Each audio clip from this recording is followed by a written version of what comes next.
കൈവശമുള്ള ഓഹരിയുമായി ബന്ധപ്പെട്ട വാർത്തകളും കമ്പനി സ്വീകരിക്കുന്ന തീരുമാനങ്ങളും മറ്റ് പുതിയ സംഭവവികാസങ്ങളും ഒക്കെ നിക്ഷേപകൻ എന്ന നിലയിൽ യഥാസമയം അറിഞ്ഞിരിക്കേണ്ടത് അനിവാര്യമായ ഒരു ഉത്തരവാദിത്തമാണ്. കാരണം കമ്പനിയുമായി ബന്ധപ്പെട്ട പുതിയ വാർത്തയുടെ അല്ലെങ്കിൽ ആ മാനേജ്മെന്റ് സ്വീകരിക്കുന്ന കോർപ്പറേറ്റ് നടപടിയുടെ അനന്തരഫലം എന്തായിരിക്കുമെന്ന് സമയോചിതമായി വിലയിരുത്താൻ സാധിച്ചാൽ അത് അനുകൂലമാണെങ്കിൽ ഗുണഫലം നഷ്ടമാകാതെ നോക്കുവാനും പ്രതികൂലമെങ്കിൽ പരമാവധി നഷ്ടം ഒഴിവാക്കിയെടുക്കാനുമുള്ള അവസരം നിക്ഷേപകർക്ക് തുറന്നു കിട്ടുന്നു. ഈ ഒരു പശ്ചാത്തലത്തിൽ അടുത്ത വ്യാപാര ആഴ്ചയിൽ സ്റ്റോക്ക് സ്പ്ലിറ്റ് അഥവാ ഓഹരി വിഭജനം പ്രഖ്യാപിച്ചിട്ടുള്ള 2 ലിസ്റ്റഡ് കമ്പനികളുടെ വിശദാംശങ്ങൾ നോക്കിവെക്കാം.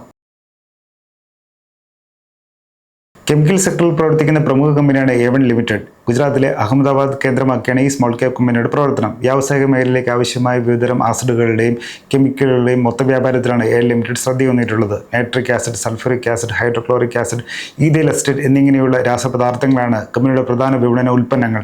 ഈ കഴിഞ്ഞ നവംബറിൽ ചേർന്ന A1 ലിമിറ്റഡിന്റെ ഡയറക്ടർ ബോർഡ് യോഗ തീരുമാനമനുസരിച്ച് 10:1 ഭാഗത്തിൽ ഓഹരികൾ സ്പ്ലിറ്റ് ചെയ്യുമെന്നാണ് കമ്പനിയുടെ അറിയിപ്പ്. അതായത് 10:1 ഭാഗത്തിൽ സ്റ്റോക്ക് സ്പ്ലിറ്റ് ചെയ്യുമ്പോൾ ഇപ്പോൾ 10 രൂപ മുഖവിലയിലുള്ള ഒരു A1 ലിമിറ്റഡ് ഓഹരി 1 രൂപ മുഖവിലയിലുള്ള 10 ഓഹരികളായി വിഭജിക്കപ്പെടുന്നതായിരിക്കും. സ്റ്റോക്ക് സ്പ്ലിറ്റ് നടപ്പാക്കുന്നതിനുള്ള റെക്കോർഡ് തീയതിയായി നിശ്ചയിച്ചിരിക്കുന്നത് 2025 ഡിസംബർ 31 എക്സ് സ്പ്ലിറ്റ് തീയതിയും ഡിസംബർ 31 തന്നെയാകുന്നു. ഇതിന് പുറമെ 3:1 ഭാഗത്തിൽ ബോണസ് ഇഷ്യൂ ചെയ്യുമെന്നും A1 ലിമിറ്റഡിന്റെ മാനേജ്മെന്റ് വ്യക്തമാക്കിയിട്ടുണ്ട്.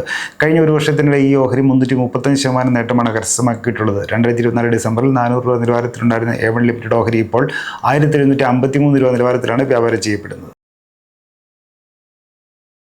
ദേശീയ തലത്തിൽ കമ്മോഡിറ്റി ഡെറിവേറ്റീവ് വ്യാപാരത്തിനുള്ള വേദിയൊരുക്കുന്ന ഇലക്ട്രോണിക് എക്സ്ചേഞ്ചാണ് മൾട്ടി കമ്മോഡിറ്റി എക്സ്ചേഞ്ച് ലിമിറ്റഡ് അഥവാ MCX.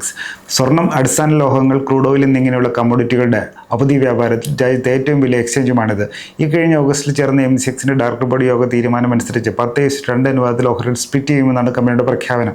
അതായത് 10:2 അനുപാതത്തിൽ സ്റ്റോക്ക് സ്പ്ലിറ്റ് ചെയ്യുമ്പോൾ ഇപ്പോൾ 10 രൂപ മുഖവിലയിലുള്ള ഒരു MCX ഓഹരി 2 രൂപ മുഖവിലയിലുള്ള 5 ഓഹരികളായി മാറ്റപ്പെടുന്നതായിരിക്കും. സ്റ്റോക്ക് സ്പ്ലിറ്റ് നടപ്പാക്കുന്നതിനുള്ള റെക്കോർഡ് തീയതിയായി നിശ്ചയിച്ചിരിക്കുന്നത് 2026 ജനുവരി 2 ആകുന്നു. ഇതിന്റെ ഭാഗമായുള്ള എക്സ്പയറി തീയതിയും ജനുവരി 2 തന്നെയാകുന്നു. കഴിഞ്ഞ ഒരു വർഷ കാലയളവിൽ ഈ മിഡ് ക്യാപ് ഓഹരി 70%-ലേറെ നേട്ടമാണ് സ്വന്തമാക്കിയിട്ടുള്ളത്. നിലവിൽ 11,059 രൂപ നിലവാരത്തിലാണ് MCX ഓഹരി വ്യാപാരം ചെയ്യപ്പെടുന്നത്. നിർദ്ദിഷ്ട അനുപാതത്തിൽ ഓഹരിയുടെ ഫേസ് വാല്യൂ അഥവാ മുഖവില താഴ്ത്തിക്കൊണ്ടാണ് സ്പ്ലിറ്റ് നടപ്പിലാക്കുന്നത്. അതിനാൽ ഓഹരിയുടെ ഫേസ് വാല്യൂ താഴുന്നതിനനുസൃതമായി ഓഹരിയുടെ വിപണി വില താഴുകയും എന്നാൽ നിർദ്ദിഷ്ട അനുപാതത്തിൽ മൊത്തം ഓഹരിയുടെ എണ്ണം വർദ്ധിക്കുകയും ചെയ്യുന്നു. അതായത് ഓഹരിയുടെ മൊത്തം വിപണി മൂല്യത്തിൽ പ്രാഥമിക മാറ്റമൊന്നും സംഭവിക്കുന്നില്ല. എന്നിരുന്നാലും ഓഹരികൾ സ്പ്ലിറ്റ് ചെയ്യുന്നത് റീറ്റെയിൽ നിക്ഷേപകരെ സംബന്ധിച്ച് ഗുണകരമായി ഭവിക്കാനുള്ള സാധ്യതകളുണ്ട്. കാരണം ഓഹരി സ്പ്ലിറ്റ് ചെയ്യുന്നതിലൂടെ വിപണി വില താഴുന്നതിനാൽ കൂടുതൽ ഓഹരി വാങ്ങാൻ സാധിക്കുമെന്ന മെച്ചമുണ്ട്. കൂടുതൽ ഓഹരികൾ വാങ്ങാൻ സാധിക്കുമെന്ന മെച്ചമുണ്ട്. അതുപോലെ ഓഹരിയുടെ ലിക്വിഡിറ്റി വർദ്ധിക്കുന്നതിനാൽ സ്റ്റോക്ക് എക്സ്ചേഞ്ചിലെ ഇടപാടുകൾ താരതമ്യേന സുഗമമാകും എന്നതും പോസിറ്റീവ് ഘടകമാണ്. അതുപോലെ മാനേജ്മെന്റിന്റെ ആത്മവിശ്വാസത്തിലേക്കും കമ്പനിയുടെ ഭാവി വളർച്ചാ സാധ്യതകളിലേക്കും വിരൽ ചൂണ്ടുന്ന നടപടി എന്ന നിലയിലും സ്റ്റോക്ക് സ്പ്ലിറ്റിനെ വിലയിരുത്താറുണ്ട്. മേൽ സൂചിപ്പിച്ച അനുകൂല ഘടകങ്ങളും കമ്പനിയുടെ ബിസിനസ് പ്രവർത്തനങ്ങൾ സ്ഥിതിയാർന്ന നിലയിൽ തുടർന്നും കാഴ്ചവെക്കാനും സാധിക്കുന്നുണ്ടെങ്കിൽ ആ ഓഹരിയിൽ സ്വാഭാവികമായ ഡിമാൻഡ് സൃഷ്ടിക്കപ്പെടാനുള്ള സാധ്യത ഉരുത്തിരിയുന്നു. അങ്ങനെ ആ ഓഹരിയുടെ വിപണിയിലെ ക്രമേണ ഉയരാനും തുടങ്ങാം. അങ്ങനെ സംഭവിക്കുമ്പോൾ നിക്ഷേപകർ വിപണി മൂല്യത്തിൽ അഥവാ മൂലധന വർധനയിലുള്ള നേട്ടം തേടിയെത്താനുള്ള വഴി തുറക്കുന്നു. മേൽ സൂചിപ്പിച്ച വിവരം പഠനാവശ്യത്വം നൽകുന്നതാണ്. ഇത് നിക്ഷേപത്തിനായുള്ള നിർദ്ദേശമോ ഉപദേശമോ അല്ല.